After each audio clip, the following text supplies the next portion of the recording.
Hello दोस्तों, स्वागत है आपके अपने YouTube channel study with you पे। तो आज हम लेके आए पॉलिटेक्निक प्रवेश परीक्षा 2025 के लिए बहुत ही शानदार जानदार प्रश्न। फिजिक्स के 25 प्रश्न हैं जो आपकी परीक्षा में बहुत ही इंपॉर्टेंट होंगे और ये हर साल लगभग में हर साल पूछे जाते हैं। यही प्रश्न हर साल पूछे जाते हैं। तो चलते हैं बिना देरी के अपनी वीडियो को स्टार्ट करते हैं। आज का पहला प्रश्न क्या है? निम्नलिखित में से दूरी का मात्रक नहीं है। इसमें नहीं पूछा है नहीं। तो दूरी का मात्रक क्या नहीं है? एक स्टेरेडियन। डी ऑप्शन इसका राइट होगा। स्टेरेडियन दूरी का मात्रक नहीं है। आज का दूसरा क्वेश्चन देखते हैं। पार्शिक का मात्रक। इसमें पूछा है पार्शिक का मात्रक क्या है? पार्शिक का मात्रक क्या है? दूरी। पार्शिक किसका मात्रक है? दूरी का। देखते हैं आज का तीसरा प्रश्न। तीसरा प्रश्न क्या कहता है? वेग समय ग्राफ का क्षेत्रफल क्या बताता है? वेग समय ग्राफ का क्षेत्रफल आप लोगों को पता होगा। वेग समय ग्राफ का जो क्षेत्रफल होता है वो डिस्प्लेसमेंट विस्थापन बताता है। देखते हैं आज का चौथा प्रश्न। निम्नलिखित में से सदिश राशि कौन है? इसमें पूछा है सदिश राशि कौन है? तो बल जो है वो एक सदिश राशि क्या है? बल एक जो है वो सदिश राशि। इसका डी ऑप्शन हमारा बिल्कुल ही सही होगा। आज का देखिए पांचवा प्रश्न क्या कहता है? पांचवा प्रश्न है संगन माध्यम से परावर्तन पर कलांतर होता है। इसका राइट आंसर क्या होगा? C option pi. पाई क्या होगा? Right answer D option. देखते हैं आज का छठवां प्रश्न। आवेश प्रवाह की दर को कहते हैं। इसमें क्या कहा? आवेश प्रवाह की दर को क्या कहते हैं? आवेश प्रवाह की दर को आप लोगों को पता होगा धारा कहते हैं। क्या कहते हैं? धारा को इंग्लिश में क्या बोलते हैं? करंट। क्या बोलते हैं? करंट। करंट। देखते हैं आज का सातवां प्रश्न। इसमें पूछा गया पृथ्वी पर वायुमंडल होने का कारण। जो हमारी पृथ्वी पर वायुमंडल है उसका क्या कारण हो सकता है? तो इसका राइट आंसर होगा ए ऑप्शन। क्या होता है? गुरुत्व, ग्रेविटी जिसको बोलते हैं इंग्लिश में। आज का हमारा आठवां प्रश्न है। कार्य करने की दर को क्या कहते हैं? ये तो क्वेश्चन बहुत ही आसान है। कार्य करने की दर को क्या कहते हैं? कार्य करने की दर को हम लोग कहते हैं शक्ति। शक्ति ऑप्शन नंबर बी। शक्ति इंग्लिश में होता है इसका पावर। जो पावर होती है उसे ही हम क्या कहते हैं? कार्य करने की दर कहते हैं। आज का नौवां प्रश्न है। इसमें पूछा गया यदि कोई वस्तु का द्रव्यमान दो गुना कर दिया जाए। क्या कह रहा? यदि किसी वस्तु का द्रव्यमान दो गुना कर दिया जाए तो उस वस्तु की गतिज ऊर्जा क्या होगी? उसने क्या किया? किसी वस्तु का जो द्रव्यमान है वो दो गुना कर दिया जाए तो उस वस्तु की वो क्या होगी? गतिज ऊर्जा वो क्या होगी? मतलब तो वो भी दोगुनी हो जाएगी। किसी वस्तु का द्रव्यमान दो होगा तो उसकी गतिज ऊर्जा भी दोगुनी हो जाएगी। आज का प्रश्न देखते हैं नौवां। ये 10वां। 9 तो हो चुके हमारे। 10वां प्रश्न देखते हैं।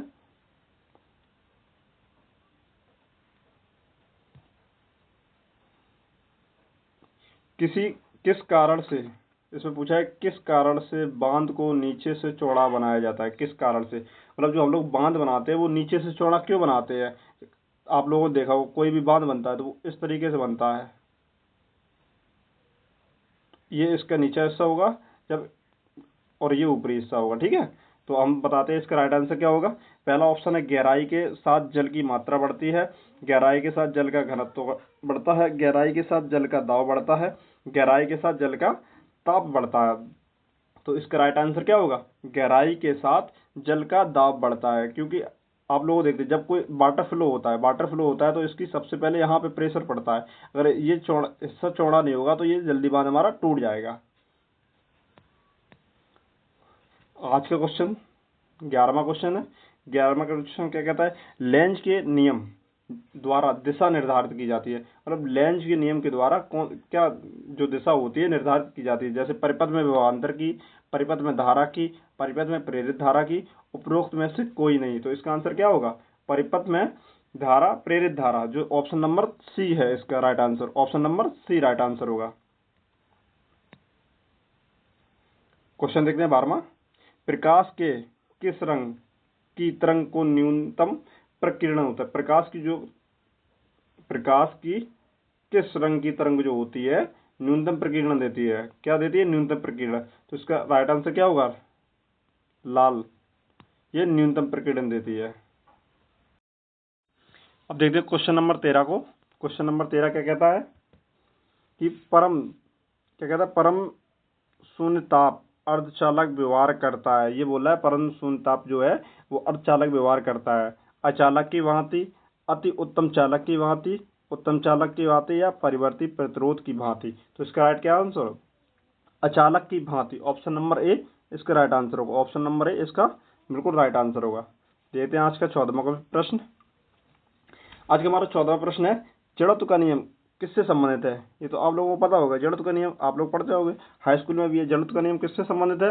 न्यूटन के पहले नियम से। न्यूटन का जो पहला नियम है उससे संबंधित है। इसका right A option right answer हो जाएगा। क्या होगा? ए ऑप्शन राइट आंसर हो जाएगा। आज के देखते हैं 15वां प्रश्न। 15वां प्रश्न क्या कहता है? बल का एसआई मात्रक क्या है? बल का एसआई मात्रक क्या है?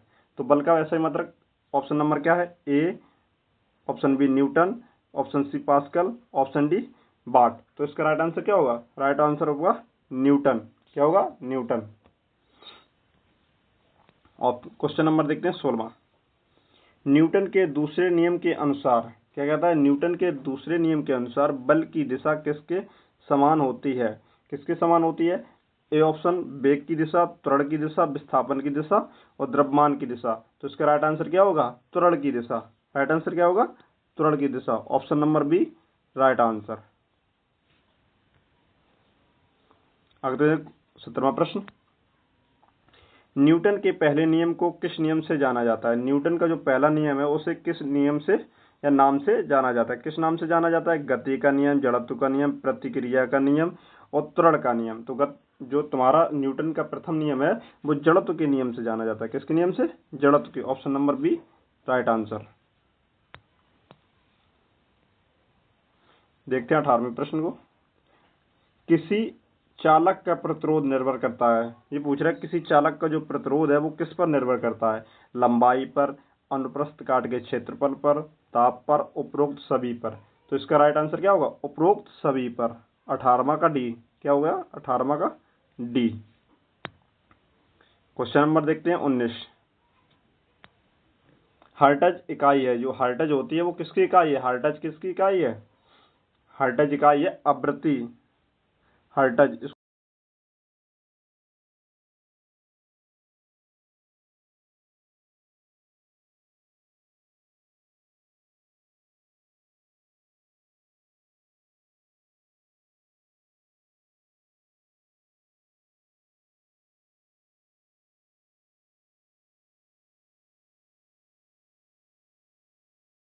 अब देखते हैं आज का क्वेश्चन नंबर 21। क्वेश्चन नंबर 21 क्या कहता है? क्वेश्चन नंबर 21 कहता है किसी वस्तु का वजन अधिकतम होता है। किसी वस्तु का अधिकतम जो वजन होता है किस पर होता है? तो पृथ्वी के ध्रुवों पर, पृथ्वी के भूमध्य पर, पृथ्वी की सतह से 100 किलोमीटर नीचे, पृथ्वी की सतह से 100 किलोमीटर ऊपर। तो इसका राइट आंसर क्या होगा?